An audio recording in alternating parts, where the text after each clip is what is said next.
नमस्कार, एक बार फिर से मैं आप सभी के सामने उपस्थित हूँ बेहद महत्वपूर्ण टॉपिक के साथ। जब भी भारत और चाइना का मुद्दा आता है हमारे लिए बहुत ही महत्वपूर्ण हो जाता है एग्जाम के पॉइंट ऑफ व्यू से। अब ये मुद्दा महत्वपूर्ण क्यों है, तो हाल ही में दोनों के रिलेशन में थोड़ा बहुत सुधार देखने को मिला है और पिछले 5 सालों से जो चाइनीज वीज़ा भारत ने रद्द कर रखा था उसको वापस से क्या कर दिया है, रिवाइव कर दिया है। इसलिए ये इंपॉर्टेंट हो जाता है। आज इसके बारे में हम डिस्कस करेंगे, क्या न्यू डेवलपमेंट्स हुए हैं इंडिया चाइना रिलेशन में, इसको हम समझेंगे। आईआर सेगमेंट के हिसाब से ये न्यूज़ बहुत ही ज़्यादा इंपॉर्टेंट है, तो चलिए डिटेल में डिस्कस कर लेते हैं। मेरा नाम है प्राची मिश्रा और आप सभी का बहुत बहुत स्वागत है संस्कृति आईएएस पर। बिना किसी देरी के शुरू करेंगे क्लास, वीडियो अंत तक जरूर देखेगा। So India big step to improve ties with China, resume tourist visa for its citizens around the world. ठीक है, नाउ आगे आते हैं। तो भारत ने दुनिया भर में जो भारतीय मिशन है और वाणिज्यिक दूतावास हैं, इसके माध्यम से आवेदन करने वाले जितने भी चीनी नागरिक हैं इनके लिए पर्यटन वीज़ा फिर से शुरू कर दिया है। बिकॉज 5 साल पहले हमने इस पर्यटन वीज़ा को रद्द कर दिया था। हम किसी भी चाइनीज़ को यहाँ पर पर्यटन वीज़ा नहीं दे रहे थे कि वो लोग इंडिया में घूमने आए, राइट। यह कदम ऐसे समय उठाया गया है जब दोनों पड़ोसी देश सीमा पर सैन्य झड़पों के बाद, वर्षों चले तनाव के बाद अपने संबंधों में सुधार करने की कोशिश कर रहे हैं। अच्छा हाँ, एक चीज़ मैं और बता दूं, न्यूज़ देख के मत जाना कि भाई सुधार हो चुका है या सीमा विवाद खत्म। नहीं भाई, अभी तक सीमा विवाद खत्म नहीं हुआ है। वी आर दी पर्सन जिसने चाइना से 5 बार ट्राई किया बातचीत करने का और फाइनली धीरे धीरे डेवलपमेंट्स हो रहे हैं और चाइना ने चौथी बार हमसे बात करी है। अभी तक हम ट्राई कर रहे थे एक तरफा। 2024 में उसने बातचीत हमसे शुरू करी ना, 2025 में धीरे धीरे चीज़ें हमारी शॉर्ट आउट होती जा रही है। लेकिन जो 2 मेन चीज़ें थी, एक तो हमें सैनिक वाला चीज़ें थी भाई मेन, ठीक है, सैनिकों को आपको हटाना है और बार बार वहाँ पे अपनी फोर्सेस वगैरह नहीं लाना है। तो जो मेन मुद्दा है वो तो आज भी सॉल्व नहीं हुआ है। मेन मुद्दा तो बना ही हुआ है। अब आसपास उसके छोटे छोटे डेवलपमेंट्स हो रहे हैं, उसको देख करके आप ये तो नहीं कह सकते कि पूरी तरीके से चीज़ें सॉल्व हो गई हैं। जब तक सेना पीछे नहीं हटेगी, जब तक वो आपकी लाइन डिसाइड नहीं होगी, तब तक कैसे आप कह सकते हो कि सीमा विवाद खत्म हो चुका है। हाँ, प्रयास लेकिन जारी है। भारत बार बार इसको लेकर के प्रयास कर रहा है, राइट। आगे आ जाते हैं। ये बहाली भारत द्वारा जुलाई में चीनी नागरिकों के लिए पर्यटक वीज़ा फिर से शुरू करने के 4 महीने बाद हुई है। 2020 के मध्यम में जो हमारा एलएसी है वहाँ पे गलवान घाटी को लेकर के झड़प हुई थी। दोनों तरफ से फायरिंग करी गई थी। चीनी नागरिक, भारतीय नागरिक दोनों के बीच में दिक्कतें थी। सैनिकों के साथ कुछ सैनिकों की मृत्यु भी हुई थी यहाँ पर। तब से ये मामला बहुत ज़्यादा जटिल हो चुका था। पृष्ठभूमि तो 5 साल का प्रतिबंध 2020 के गलवान संघर्ष के बाद भारत ने चीनी नागरिकों के लिए पर्यटन वीज़ा पर रोक लगा दी थी, जो द्विपक्षीय संबंधों के सबसे निचले स्तर पर कहते हैं कि लेके गया था।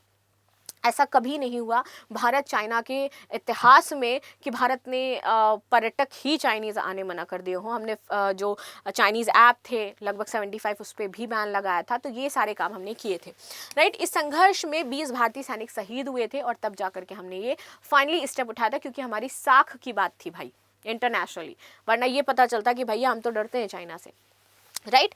संबंध सुधार की श्रृंखला शुरू कैसे होती है, तो ये कदम 2025 में हुई कई सकारात्मक पहलों का हिस्सा है। जनवरी 2025 दोनों देशों के बीच सीधी यात्री उड़ानों को फिर से शुरू करने पर सहमति बनती है। जून 2025 कैलाश मानसरोवर यात्रा को पुनः शुरू किया गया, जो 5 साल बाद पहली बार भारतीय तीर्थयात्रियों के लिए खुली।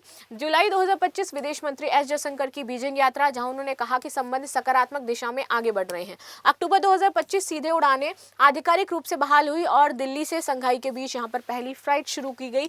75 वर्ष का कूटनीतिक संबंध अप्रैल में बात करते हैं तो 2025 में दोनों देशों के राष्ट्रपतियों ने 75 साल पूरे होने पर एक दूसरे को यहाँ पर संदेश दिया कि हमारे संबंध और बेहतर होते रहेंगे और धीरे धीरे हम इसमें अच्छे कार्य कर रहे हैं और अपने सहयोग को आगे बढ़ाएंगे।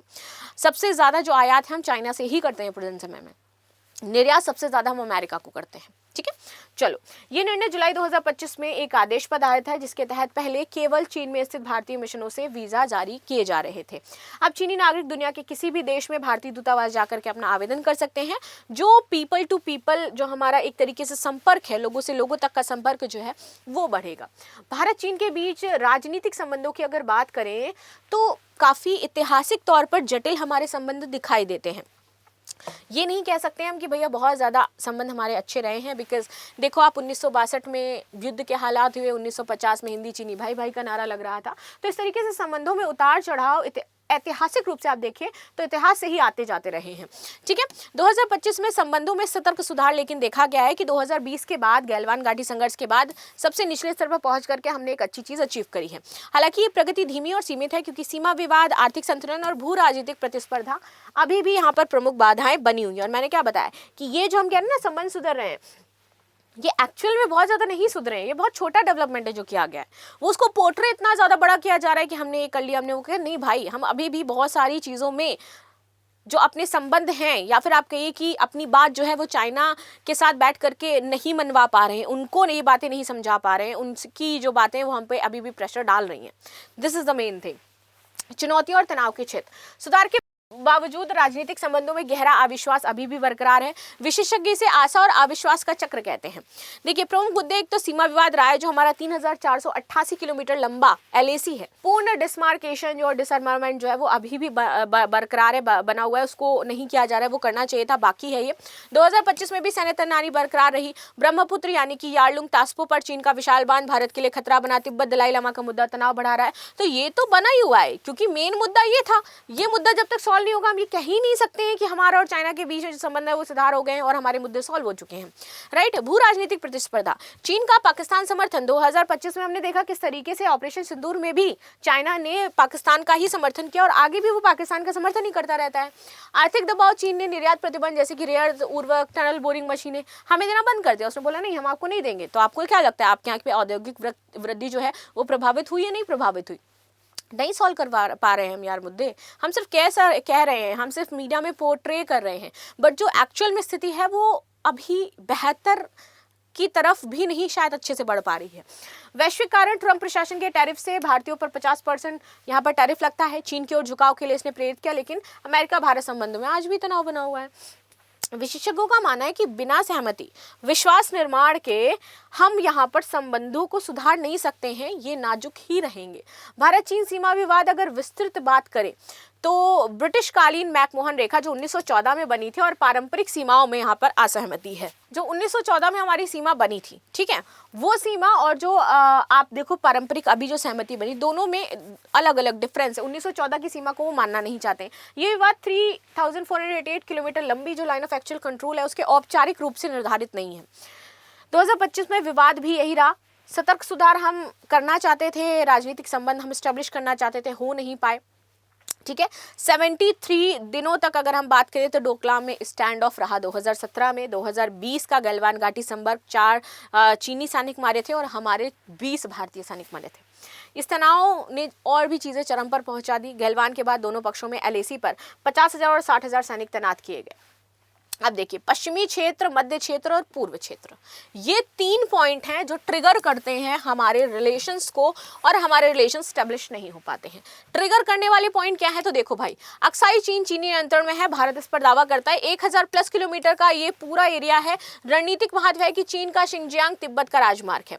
मध्य क्षेत्र, उत्तरांचल हिमालय 500 किलोमीटर लंबा है। 12 होटी लिपुलेखा जैसे हॉटस्पॉट हैं। चीन द्वारा बुनियादी ढांचा यहाँ पर बनाया गया है। पूर्वी क्षेत्र त्वांग जांगुम और 1000 प्लस किलोमीटर लंबा है। चीन इसे दक्षिण तिब्बत कहता है। प्रमुख घटनाएं गैलवान वाली हुई, ठीक है, 2025 में कोई बड़ा संघर्ष नहीं हुआ, लेकिन गश्ती टकराव आज भी जारी है। 2021-22 में चीनी घुसपैठ हुई और 2025 में सैन्य उल्लंघन इसको बताया गया। पर्यावरणीय मुद्दे भी जोर पर रहते हैं। SCO और ब्रिक्स जैसे जो मंच है, इससे हम सहयोग की बात करते हैं, अर्थव्यवस्था को मजबूत की बात करते हैं, रचनात्मक विकास हुआ है। लेकिन अगर सारांश इसका देखा जाए, सारांश ये बताता है कि कोई बेहतर चीजें अभी तक हो नहीं पाई हैं। तनाव आज भी बना हुआ है। धीरे धीरे जो छोटे मोटे डेवलपमेंट्स हो रहे हैं, शायद इससे कुछ बड़ा आउटकम निकल करके आएगा, लेकिन अभी हम आस में ही बैठे हैं कि निकल करके आएगा। कुछ निकल के आया नहीं है। आपकी क्या राय इस पर जरूर बताइएगा। मिलते हैं नेक्स्ट क्लास में, तब तक के लिए धन्यवाद। लाइक शेयर सब्सक्राइब करना बिल्कुल भी ना भूलें and thank you so much.